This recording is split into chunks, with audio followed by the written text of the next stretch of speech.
ఎంత వర్ణించినా ఆయన యొక్క గొప్పతనాన్ని మనం పూర్తిగా మనం వివరించలేము.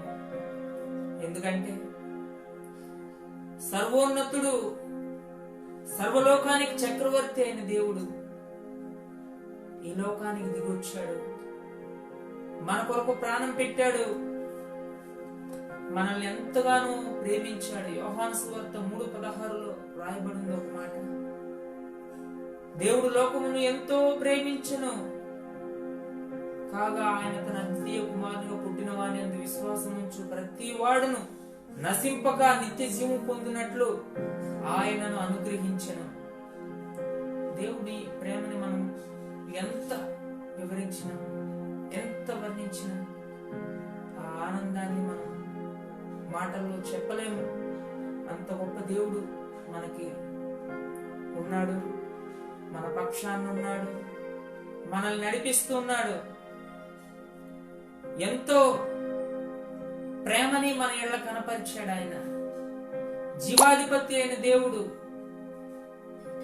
సర్వలోకానికి చక్రవర్తి అయిన దేవుడు. ఈ దినాల్లో చాలా మంది మీరు మీ గృహాల్లో ఖాళీ దొరికినప్పుడల్లా ఎంతో చక్కగా బైబిల్ గ్రంథాన్ని మీరు చదవండి.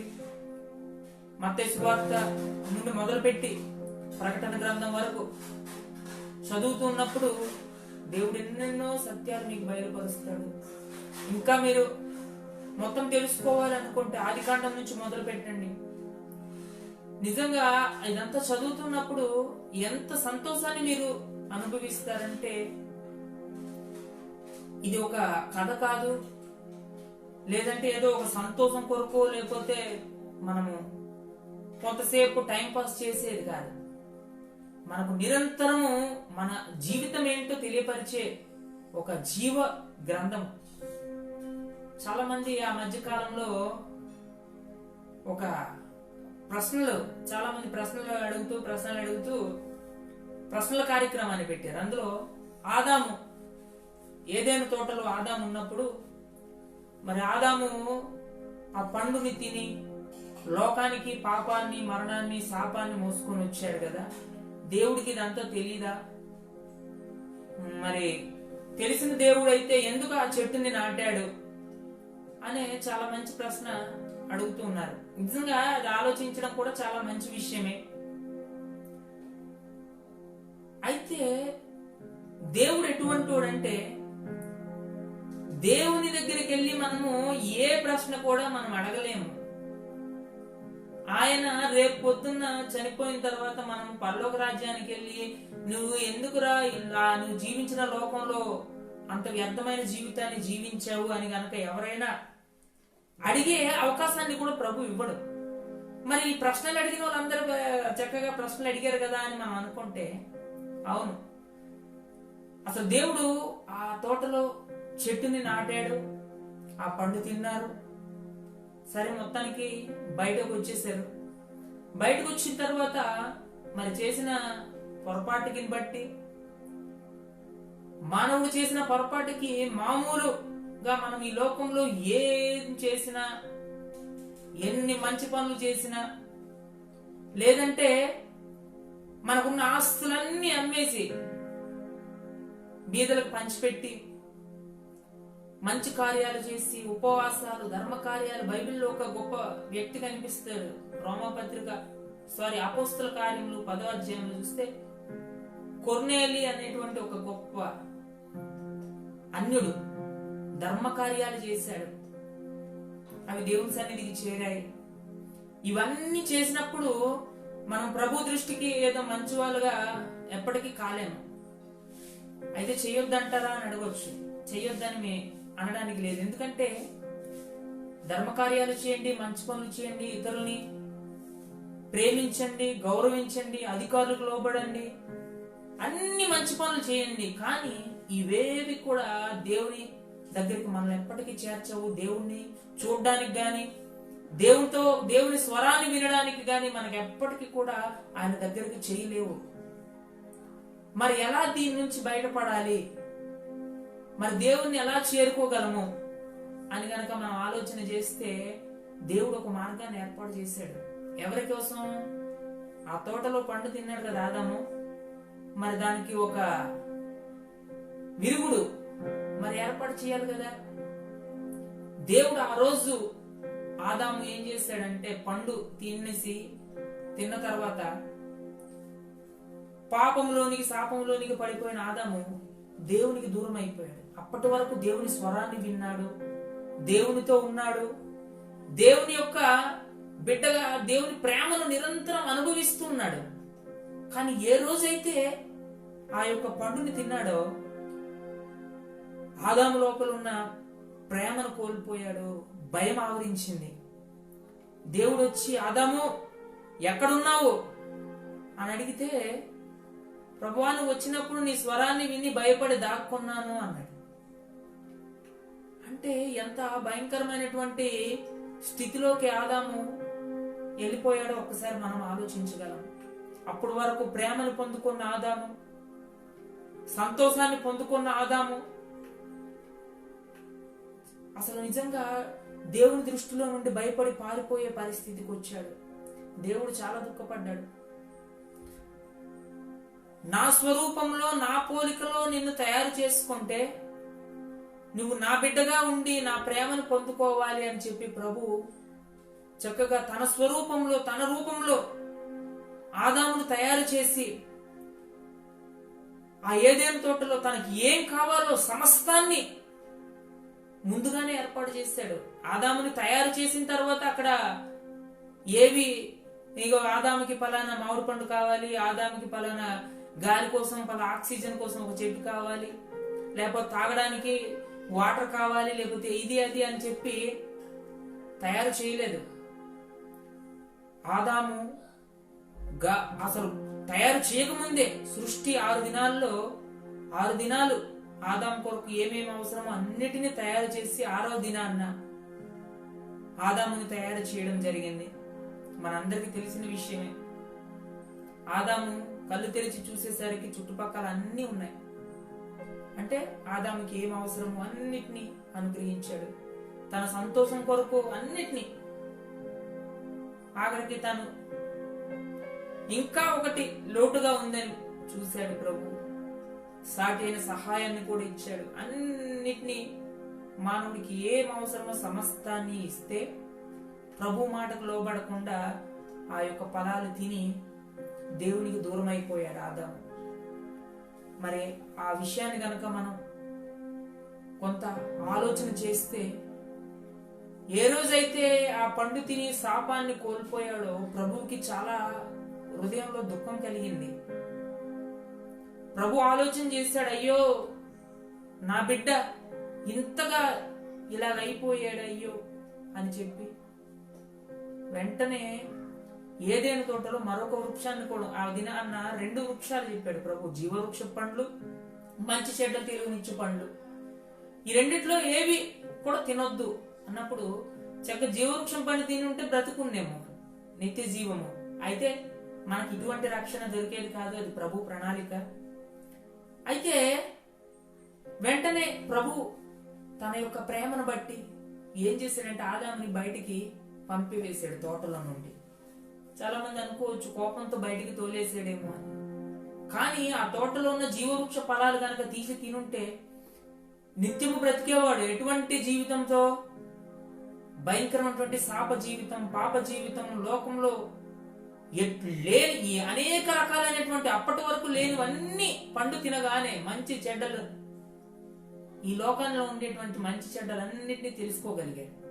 తెలుసుకొని ప్రభుకి దూరం అయిపోయాడు. ప్రభు అన్నాడు, నువ్వు నా బిడ్డగా ఉండాలి, నిన్ను నేను పోషిస్తాను, నీకేం అవసరమో నేను ఏర్పాటు చేస్తాను. ఆదికాండము మీరు చదివితే ఎంత సంతోషం అనిపిస్తుందంటే, ఆదాము ఏ పని చేయకుండా ఆఖరికి మొక్కలకి నీళ్లు కూడా పోయాల్సిన అవసరం లేదు. రోజు చల్లపూట నీళ్లే ఆవిరిగా లేచి తోటంతటిని తడిపేది. 2 భార్య భర్తలు చక్కగా ఏదైనా తోటలో అటు ఇటు తిరుగుతూ, సాయంకాల సమయాన్న ప్రభు వస్తే ప్రభుతో సంచారం చేస్తూ ఎంత సంతోషాన్ని అనుభవించేవారు. ఒకానొక దినాన్ని ఏమైపోయారంటే ప్రభుకి దూరం అయిపోయి వెళ్ళిపోయి ఆ 3వ అధ్యాయం అంతా చదివితే శాపానికి గురైపోయి పొలాల్లో పంటలు ముండ్ల తుప్పలు అన్ని బలిసిపోయి సరైన ఆహారం లేక కష్టపడి నేల మంటిలో నుండి వచ్చావు కాబట్టి నువ్వు మట్టి అయిపోతావని ఆ శాపాన్ని మోసుకుంటూ చెమట కార్చి బ్రతికి జీవితకాలం అంతా తన పిల్లలు పిల్లలు పిల్లలు చాలా మందిని అక్కడ మనం చూస్తాం. అనేక మంది ఇప్పటికి కోట్ల మంది వచ్చారు. వచ్చి ప్రభు యొక్క సన్నిధిలో నుండి దూరం అయిపోతున్నప్పుడు ప్రభుకి చాలా సార్లు ఎలాగైనా వీరిని రక్షించుకోవాలి, ఒక్కడైనా నీతిమంతుడు ఒక్కడైనా నేను చూస్తానని వెతుకుతున్నప్పుడు నోవాహు కనబడతాడు. నీతివంతుడు, ఆ తరంలో నీతిమంతుడు. తన ద్వారా లోకాన్ని మళ్ళీ నూతనంగా పుట్టిస్తాను. ఈ శాపకరమైనటువంటి వాళ్ళు భయంకరమైనటువంటి పాపము, ఇప్పుడు అసలు మనమంట చేస్తున్నటువంటి పాపము, సమాజంలో జరుగుతున్నటువంటి పాపము ఇప్పటి వరకు ముందు చేసినంత పాపం ఇంకా చేయలేదంట ఎవరు. హోమోసెక్సువాలిటీ కావచ్చు,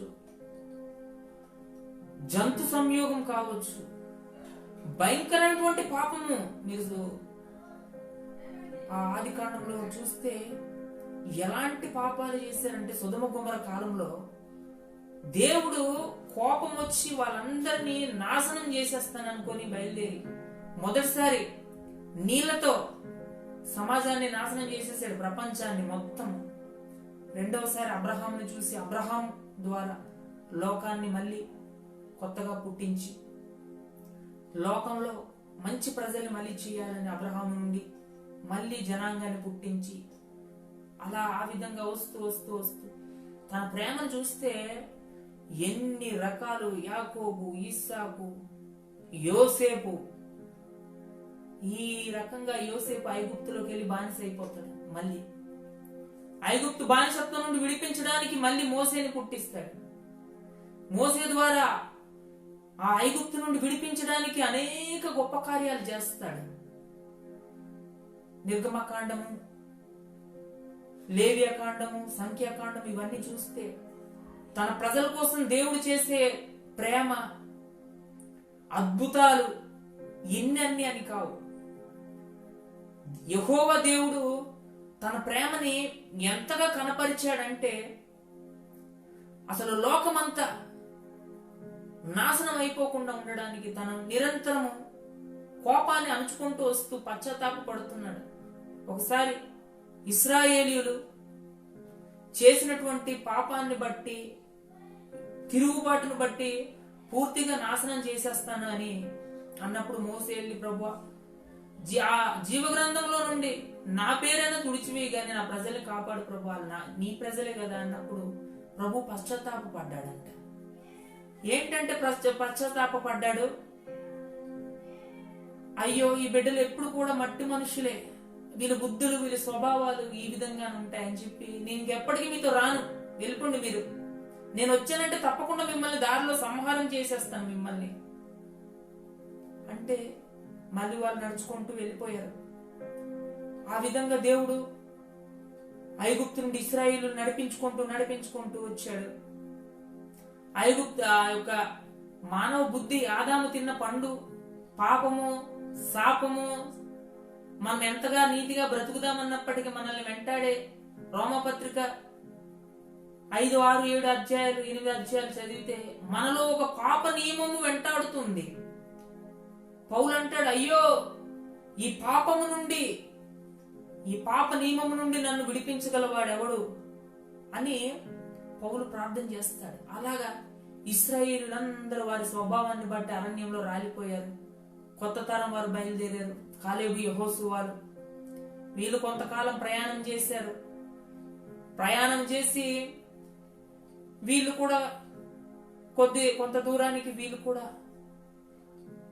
కనాను దేశానికి చేరి కనానులో నుండి కొంతకాలం జీవించిన తర్వాత మళ్ళీ మానవుడి స్వభావం ఎటువంటిది, ఎప్పుడు తిరుగుబాటే కదా దేవునికి తిరుగుబాటు చేసి మొత్తానికి భయంకరమైనటువంటి శాపంలో చేరిపోయి ఆఖరికి ఇశ్రాయేలీయులు, యూదా జనాంగము ఏ విధంగా అయిపోయారంటే బానిసత్వంలోనికి వెళ్ళిపోయారు. నెబుకద్నెజరు వచ్చి పట్టుకెళ్ళిపోతాడు. కోరేసు రాజు, ఆ దినాన దర్యావేసు రాజు, నెబుకద్నెజరు, వీళ్ళ ద్వారా మళ్ళీ మొత్తము తన ప్రజలే లేకుండా సర్వనాశనం చేయబడ్డారు.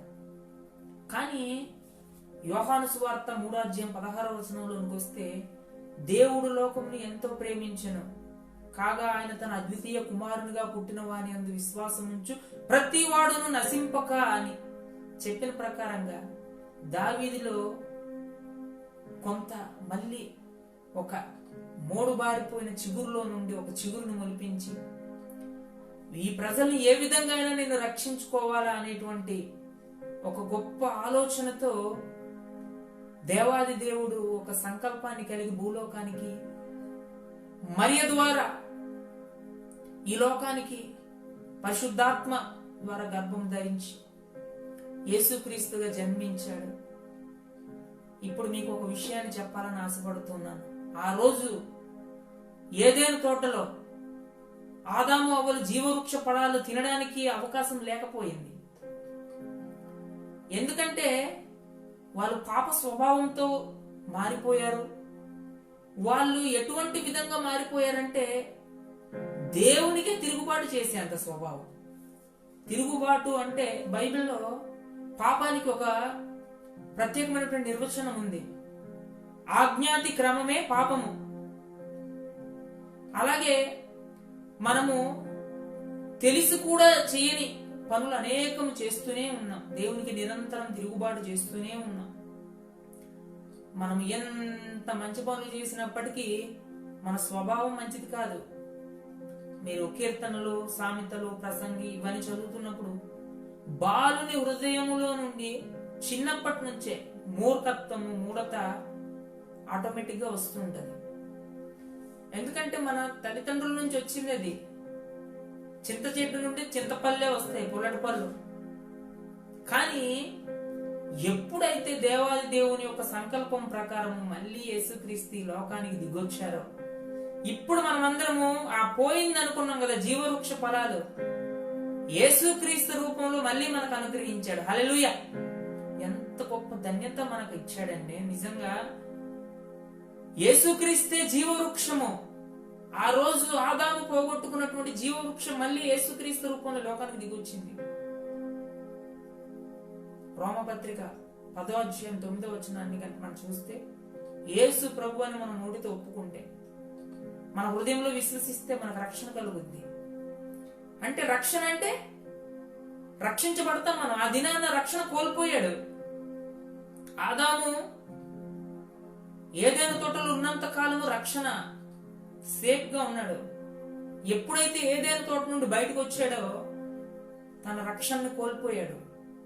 కానీ ఎన్నో సంవత్సరాలు తరువాత ఆదాము అవ్వలు కోల్పోయినటువంటి రక్షణని 2020 సంవత్సరాల క్రితం ప్రభు ఈ లోకానికి దిగొచ్చి మరొకసారి రక్షణ ఇచ్చాడు. ఈ రోజు చాలా మంది అడుగుతున్నారు కదా, ఏదైనా తోటలో ఆ పండును ఆదాము ఎందుకు తినాలి, తినకుండా దేవుడు ఆపొచ్చు కదా అని చాలా మంది ప్రశ్నలు వేస్తూ ఉంటారు కదా.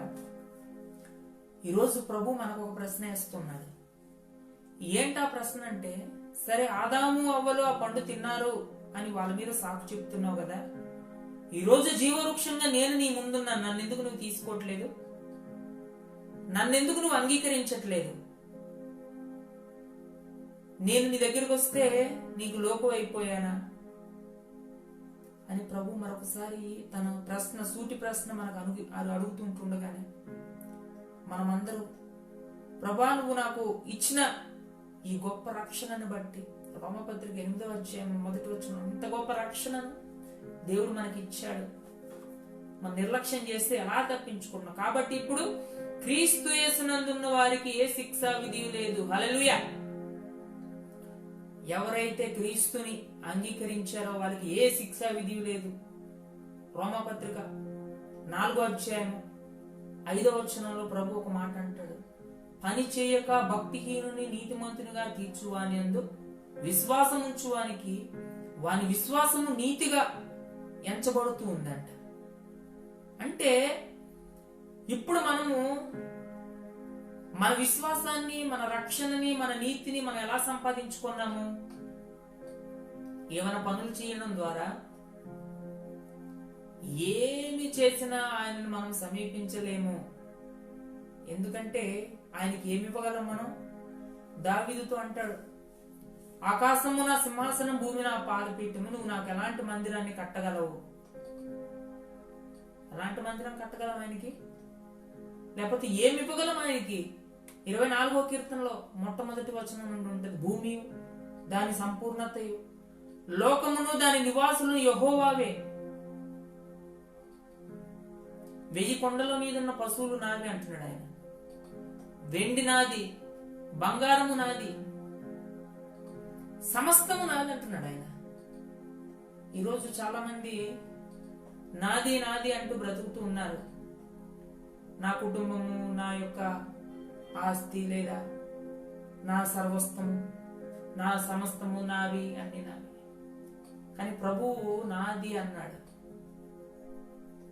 నెబుకద్నెజరుకి ఇటువంటి ఆలోచన వచ్చినప్పుడు ప్రభు అన్నాడు, అడవిలోకి వెళ్ళి నువ్వు గడ్డి మెయ్యు, నీకు మళ్ళీ నాది కాదు ప్రభువా ఇది నీది అనేటువంటి మనస్సు వచ్చే వరకు నువ్వు అడవిలో గడ్డి మేస్తావు అన్నాడు.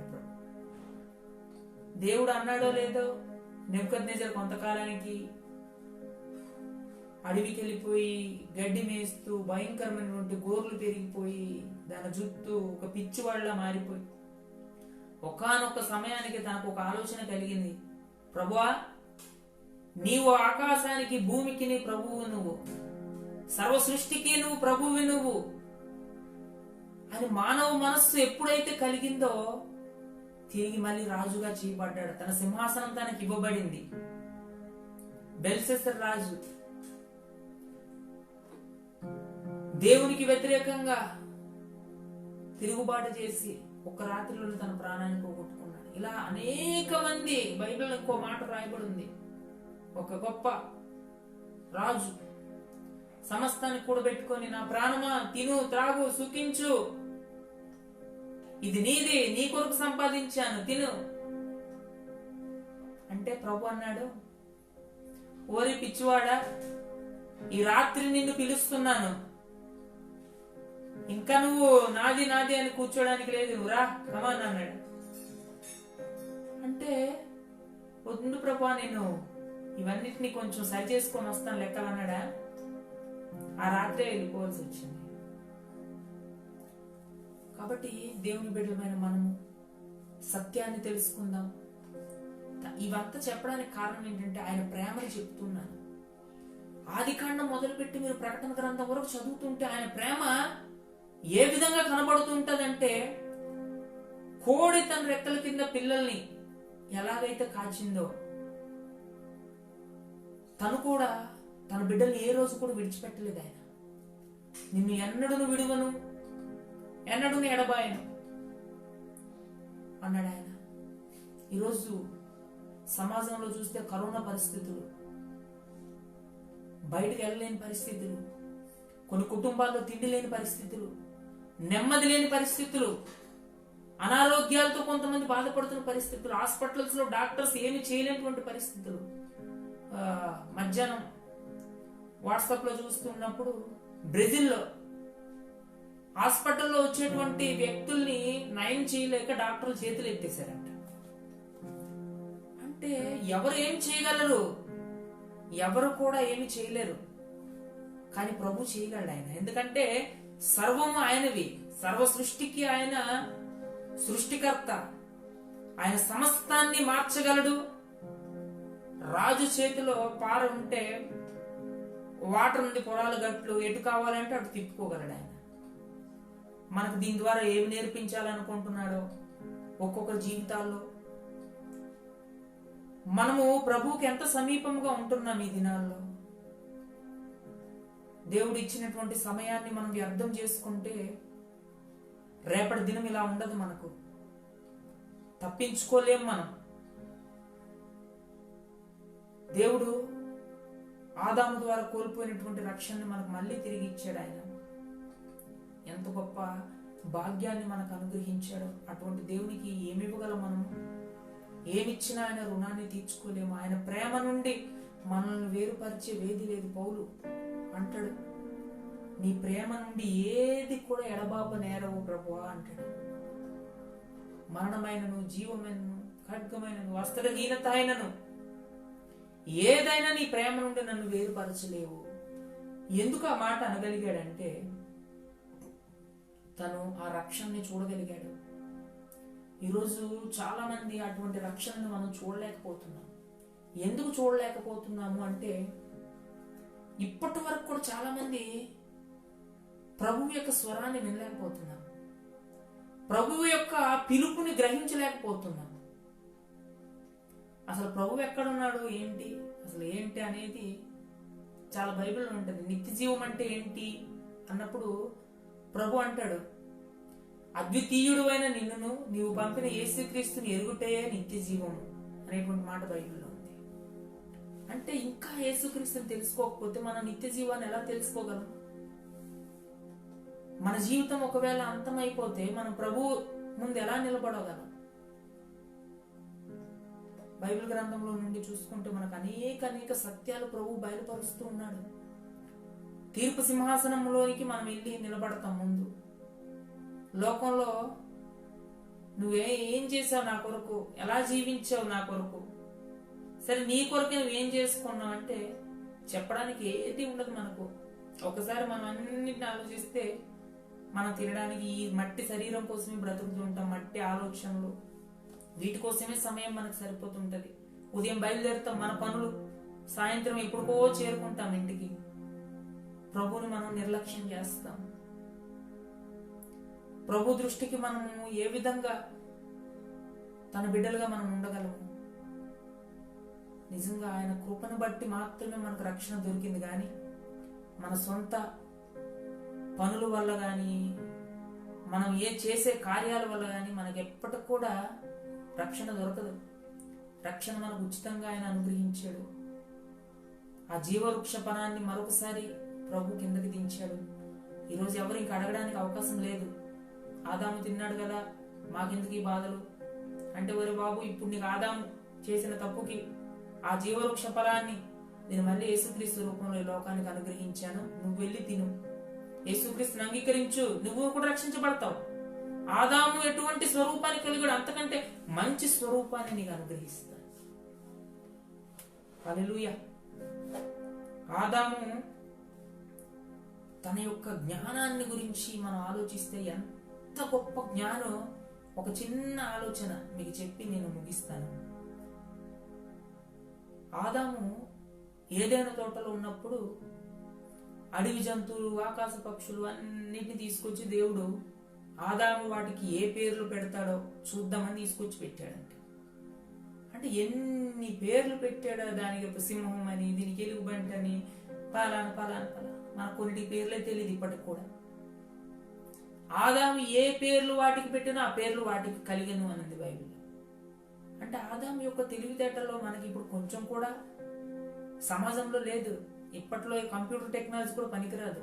ఒక దానికి పేరు పెట్టాలంటే దానికి ఆ శాస్త్రీయ నామం అనుకొని ఏవేవో ఇంకా కనిపెట్టి అప్పుడు దానికి ఒక పేరు పెడుతున్నారు. కానీ ఆదాముకి ఆ టెక్నాలజీ లేదు. దాని పేరు ఎలుగుబంటి, దీని పేరు సింహం, దీని పేరు నాగుపాము, దీని పేరు పలానా, ఆలోచించకుండా పెట్టేశాడు. అంత తెలివిగల ఆ తెలివితేటలు గాని, ఆలోచన విధానం, ప్రేమ, అవన్నీ మళ్ళీ దేవుడు మనకు యేసుక్రీస్తు రూపంలో మనకు అనుగ్రహించాడు. ఈరోజు ఆత్మీయంగా మనం బ్రతకడానికి, ఆయనలో మనం జీవించడానికి ప్రభు మనకు వీటన్నిటిని అనుగ్రహించాడు.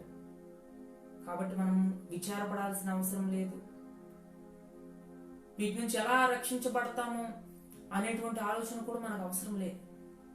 ప్రభువు తన ప్రేమను మన ఎడల నిత్యం కనబరుస్తూనే ఉన్నాడు. కాబట్టి తన కృపను బట్టి, ఇచ్చిన ఈ సమయాన్ని బట్టి దేవునికి వేలాది వందనాలు. ఏదైనా తోటలో పోగొట్టుకున్న రక్షణని దేవుడు ఆదాముకి ఎలాగైతే ప్రేమించాడో అదే రీతిగా మళ్ళీ తిరిగి మనకు యేసుక్రీస్తు రూపంలో ఈ లోకానికి అనుగ్రహించాడు. ప్రార్థన పూర్వకంగా ఉందాం. మన జీవితాల్ని దేవునికి అప్పగిద్దాం. ఈ దినాల్లో ప్రభుని అడుగుదాం, ప్రభువా మాతో మాట్లాడండి, నీ స్వరాన్ని వినే ఆ ఆలోచనని దయచేయండి. ఒక క్రైస్తవుడుగా క్రీస్తుని తెలుసుకోకుండా చనిపోతే ఎంత భయంకరమో అది ఊహించలేము. క్రీస్తుని తెలుసుకోవడం అంటే ఆయన బెత్లెహేములో పుట్టాడు, యోసేపు కుమారుడు, దావీదు సంతానం, యూదా గోత్ర సింహం, ఇటువంటివి కావు. కొంత ఒక మాట ఉంది బైబిల్లో, పైకి భక్తి గలవారుగా ఉండి దాని శక్తిని ఆశ్రయించిన వారు కొంతమంది బైబిల్లో కనిపిస్తారు. అంటే సమయం వచ్చినప్పుడు ఆయన్ని వాడుకోకపోవడమే యేసుక్రీస్తుని మనం తెలుసుకోకపోవడం. యేసు ప్రభు ఒకసారి నీటిపై నడుస్తూ వస్తుంటే శిష్యులు చూస్తారు. పేతురు, ప్రభువా నీవేనా అంటే నేనే. ప్రభువా నీవే, నిజంగా మేము ఫస్ట్ దెయ్యం అనుకున్నాము, నువ్వే కదా అని మేము అనుకుంటున్నా, యేసుక్రీస్తు నువ్వే అయితే నన్ను కూడా నడిపించు ప్రభువా అంటాడు పేతురు. అప్పుడు దేవుడు ఏం చేస్తాడంటే రా అని చెప్పి చెయ్యి చాపితే కొంత దూరం నడుస్తాడు. నడిచిన తర్వాత కింద నీళ్ళ వైపు చూసి మునిగిపోతుంటే మళ్ళీ దేవుడు తన ప్రేమతో తను ఎత్తి పట్టుకొని, అల్ప విశ్వాసులారా ఎంతకాలం మీతో ఉండాలి అంటే, అల్ప విశ్వాసాన్ని మనం కలిగి ఎంతకాలం ప్రభు దృష్టిలో నుండి మనం దూరంగా ఉంటాము. ఎంతమంది, నేను సూటిగా ఈరోజు మిమ్మల్ని అడగదలుచుకుంటున్నాను, యేసుక్రీస్తు స్వరాన్ని ఎంతమంది వింటున్నారు?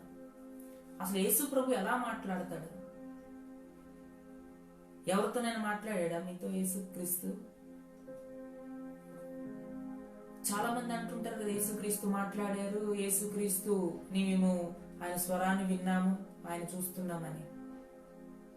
ఎలా అని కనుక మనం ఆలోచన చేస్తే, యోహాను సువార్తలో ఒక మాట ఉంటుంది ఫస్ట్ లో, ఆదియందు వాక్యముండు, వాక్యము దేవుని యొద్ద ఉండెను, ఆ వాక్యమే దేవుడై ఉండెను.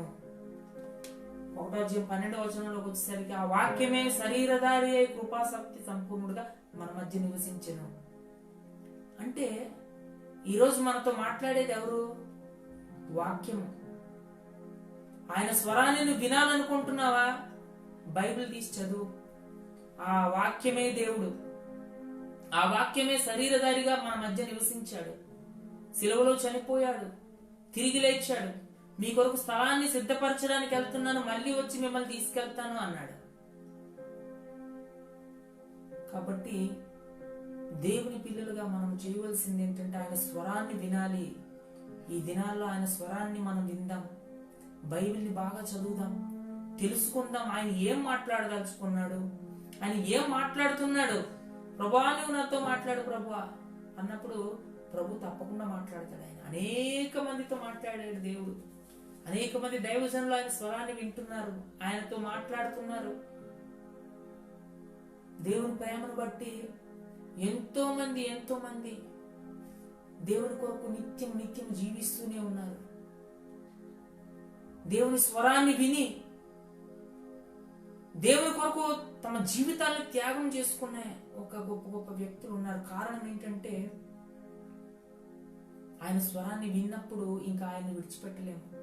దేవుడు అంటాడు ఒకసారి యేసుక్రీస్తు ప్రభు వారి శిష్యులతో, అందరూ విడిచి వెళ్ళిపోతారు, పేతురుని పిలిచి నువ్వు కూడా వెళ్ళిపోతావా అంటే ఒక మాట అంటాడు, ఎంత దుఃఖకరమైన మాట అంటే, ప్రభువా ఎక్కడికి వెళ్ళగలం ప్రభువా, నీవే నిత్య జీవపు ఊటలు గలవాడవు. ఆయన నిత్య జీవపు ఊటలు గలవాడు, ఆయన విడిచి మనం ఎక్కడికి వెళ్ళగలం? ఈ లోకంలో ఎక్కడ కూడా మీరు ప్రయత్నం చేయండి. సొలొమోను అంటాడు, చాలా చక్కటి మాటలు సొలొమోను ప్రసంగి గ్రంథం చదువుతూ ఉంటే, సూర్యుని కింద సమస్తము వ్యర్థము అని చెప్తూ ఏవేవి చేయాలో అంటే పాపము మంచి అన్నిటినీ చేశాడంట. భార్యని పెళ్లి చేసుకోవాలంటే భార్యను చేసుకున్నాడు, వేరే వాళ్ళ ఆస్తులు కొట్టుకొచ్చారంటే కొట్టుకొచ్చేసాడు, తను చేయనటువంటి తప్పు ఏది లేదట, అన్ని చేసి అంటాడు సూర్యుని కింద సమస్తం వ్యర్థము, ఒకడు గాలి కొరకు ప్రయాసపడినట్టుగా ఉంది అంటాడు. ఒకడు ఆస్తి కూర్చుకోవడం కూడా అది వ్యర్థమేనంట, ఎందుకంటే వాడు తినడంట. ఎవడో తినడానికి నేనెందుకు కూడబెట్టాలి, ఇది కూడా వ్యర్థమే, అన్ని వ్యర్థమే వ్యర్థమే వ్యర్థమే అని చెప్తూ ఆఖరి అధ్యాయంలోకి వచ్చి ఒక మాట అంటాడు, నీ బాల్య దినములందే నీ సృష్టికర్తను స్మరణకు తెచ్చుకొనుము. అదొకటే చివరికి మిగిలేదు మనకు. ఆస్తులు అంతస్తులు ఎవడు తింటాడో తెలీదు, ఇవన్నీ చిరకాలం ఉండిపోయేవి కానే కావు. మనం అనుకోవచ్చు, ఈ దినాన నాకు పలానా ఉన్నాయి కదా, దీని ద్వారా నేను బ్రతుకుతాను, ఎప్పుడు ఏం జరుగుతుందో తెలియదు, బ్యాంక్ బ్యాలెన్స్లు పెట్టుకొని ఉండే మనకు సడన్ గా ప్రపంచ ఆర్థిక వ్యవస్థ పడిపోయి మన దగ్గర ఉన్న రూపాయలు చెల్లవు అనుకో, వాటన్నిటిని మనం ఏం చేయగలము? కాబట్టి దేవుడు ఇచ్చినటువంటి ఈ సమయాన్ని మనం ఏం చేయాలంటే, ప్రభువు యొక్క స్వరాన్ని వినడానికి మనము ముందుకు రావాలి. ప్రభువా నువ్వు నాతో మాట్లాడు ప్రభువా అన్నప్పుడు ప్రభు మనతో తప్పకుండా మాట్లాడతాడు. ఆయన స్వరాన్ని మనము వినాలి, ఆయన కొరకు జీవించాలని మనము ఒక ఆలోచన కలిగి ఉన్నప్పుడు దేవుడు తప్పకుండా మన జీవితాన్ని దర్శిస్తాడు. క్రైస్తవులుగా మనము ఈ దినాన్న మన గృహాల్లో ఏం చేస్తున్నాం? ఆయనతో మాట్లాడడానికి ప్రయత్నం చేస్తున్నామా? ఆయన స్వరాన్ని వినడానికి ప్రయత్నం చేస్తున్నామా? ఎంతమంది ఆయన స్వరాన్ని వినడానికి ప్రయత్నం చేస్తున్నారు? దేవుడిచ్చినటువంటి ఈ సమయాన్ని కనుక మనము వాడుకోకపోతే ఆయన స్వరాన్ని మనం రేపు వినగలమా? మన జీవిత అంతం ఎప్పుడో మనకు తెలియదు. కాబట్టి మనము ఎప్పటికీ ఒకటి జ్ఞాపకం చేసుకోవాలి, నేడు అనే సమయం ఉంటుండగానే ప్రభువుని మనం తెలుసుకోవాలి, ప్రభు స్వరానికి లోబడాలి, ప్రభు కొరకు జీవించాలి, దేవుని యొక్క మాటలకు లోబడాలి. ఆదాము కోల్పోయినటువంటి రక్షణని ఇచ్చిన యేసుక్రీస్తుకు మనం ఏమి ఇవ్వగలము? ఏమి చేయవసరం, ఏ గొప్ప పనులు చేయొద్దు, కేవలం నా మీద విశ్వాసం ఉంచు, నేను నీతిమంతుడుగా చేస్తాను నేను అని యేసుక్రీస్తు ప్రభు వారి దినాన్న ఒక భరోసాను మనకు అనుగ్రహించారు, సంతోషాన్ని అనుగ్రహించారు. కోల్పోయిన దుఃఖము, సంతోషం అన్నిటినీ ప్రభు మళ్ళీ మనకి అనుగ్రహించాడు. ఆయన ఎవరైతే ప్రభుని తెలుసుకున్నారో, ఇంకా తెలుసుకోవాలని ఆశపడుతున్నారో అందరూ బైబిల్ని మొదలు పెట్టండి, చదవండి. ఈ ఖాళీ సమయాన్ని వ్యర్థం చేసుకోకండి దయచేసి. మన యవన జీవితాన్ని కోల్పోతే రేపటి బైబిల్ చదవడానికి కళ్ళు కనిపించవు, ఆసక్తి ఉండదు పుస్తకాలు చదవడానికి, తర్వాత ఎంత బాధపడే పరిస్థితి వస్తుంది మనకు. కాబట్టి దేవుని యొక్క పిలుపుని మనం గ్రహించుకొని, ప్రభువా నాతో మాట్లాడండి, నా జీవితంలో మీరు వచ్చి మాకు సహాయం చేయి ప్రభు అన్నప్పుడు దేవుడు తప్పకుండా సహాయం చేస్తాడు. మిమ్మల్ని ధైర్యపరచాలి, బలపరచాలనే ఉద్దేశంతో అనేక మంది దైవజనులు దినాన్న వాక్యాలు పంచుకుంటున్నారు. దేవుడు అద్భుతకరుడు, ఆయన ఎప్పటికి కూడా ఆయన ప్రేమ మనం వర్ణించలేము. ఆయన ప్రేమ మనం చూసుకుంటూ పోతే సముద్రము కంటే లోతైనది, మరణము కంటే బలమైనది, ఆకాశం కంటే ఎత్తైనది. శాశ్వతమైన ప్రేమతో నిన్ను ప్రేమిస్తున్నాను అన్నాడు ఆయన. ఒకరోజు ప్రేమ కాదు ఆయన అంటే, మనం ఎటువంటి వారమైనా ఆయన మనం ప్రేమిస్తూనే ఉంటాడు ఆయన. అటువంటి ప్రేమమయుడిని మనం కలిగి దినాన ధన్యులమై ఉన్నాము. రెండు ప్రార్థన చేసుకుందాం, ప్రార్థన కార్యక్రమాన్ని ముగించుకుందాం. మహాపరిశుద్ధుడైన దేవ, నీ ఘనమైన దివ్యమైన నామానికి వందనాలు, స్తోత్రాలు తండ్రి. రాజులకు రాజు, ప్రభువులకు ప్రభు, సర్వాంతర్యామి, సర్వ సృష్టికర్తమైన నీవు నాతో ఉన్నావు, మమ్మల్ని నడిపించావు, నీకు వందనాలు చెల్లించుకుంటున్నాం తండ్రి. కరుణా సంపన్నుడవు, నీకు వందనాలు. ముఖ్యంగా ఇది కరోనా పరిస్థితులన్నింటినీ సరిచేయండి అయ్యా. ముఖ్యంగా మా పోలీసు వ్యవస్థని కాపాడండి, వైద్య సిబ్బందిని కాపాడండి, వాలంటీర్లుగా పనిచేస్తున్న వాలంటీర్స్ ని కాపాడండి. మీ రక్షణ కవచాన్ని అనుగ్రహించండి. ముఖ్యంగా ఇది ఎందుకు వచ్చిందో అసలు ఏంటో మరి ఎవరికి వారు పరీక్షించుకోవడానికి సహాయం దయచేయండి. లోకము కూడా తలకిందులు లాంటి పరిస్థితుల్లో జీవిస్తున్నారయ్యా. ఎవరికి వాళ్ళు స్వాభావికమైనటువంటి ధర్మాన్ని విడిచిపెట్టి భయంకరమైనటువంటి పాపంలో పడిపోయి ఉంటుండగా వాటన్నిటి నుంచి విడిచిపెట్టి రక్షకుడమైన నిన్ను, అద్వితీయుడమైన నిన్నును నీవు పంపిన యేసుక్రీస్తుని ఎరిగి నిత్య జీవాన్ని పొందుకోవడానికి సహాయము దయచేయమని అడుగుతున్నాను. ప్రభువా, ఈ యొక్క సమయాన్న మాతో ఉన్నావు, మాతో మాట్లాడావు, అందును బట్టి నీకు వందనాలు. విన్న బిడ్డలందరినీ కూడా దీవించండి, దర్శించండి. వారి జీవితాల్లో నెమ్మదిని, విశ్రాంతిని అనుగ్రహించి మీరే నడిపించమని, మహిమ ఘనత ప్రభావాలు మీరే పొందుకోమని యేసు నామములో చిన్ని ప్రార్థన అడిగి వేడుకుంటున్నాం తండ్రి. ఆమేన్. దేవుని బిడ్డలారా, ఇంతవరకు మీరు ఈ యొక్క సమయాన్ని ఇచ్చి విన్నందుకు మీకు వందనాలు. అలాగే మీరు మరిన్ని వీడియోలు చూసి ఇంకా వాక్యాన్ని తెలుసుకోవాలనుకునే వాళ్ళు డేవిడ్ బొర్రా అనే యూట్యూబ్ ఛానల్ ఒకటి ఉంది నాకు. దాంట్లో సబ్స్క్రైబ్ చేసుకోండి. ఇంకా అనుదిన వాక్యాలు అందిస్తాను. ముఖ్యంగా దేవుని యొక్క వాక్యంలో మనం బలపడాలనుకునే వారికి ఒక మంచి సదావకాశంగా మీరు భావిస్తే తప్పకుండా మీరు సబ్స్క్రైబ్ చేసుకోండి. David Borra YouTube channel. మీకు ఇంకా మంచి వాక్యాలు అందుతాయి. మీరు తప్పకుండా ఆశీర్వదించబడతారు. ఈ మాటలు ముగించుకుంటాను.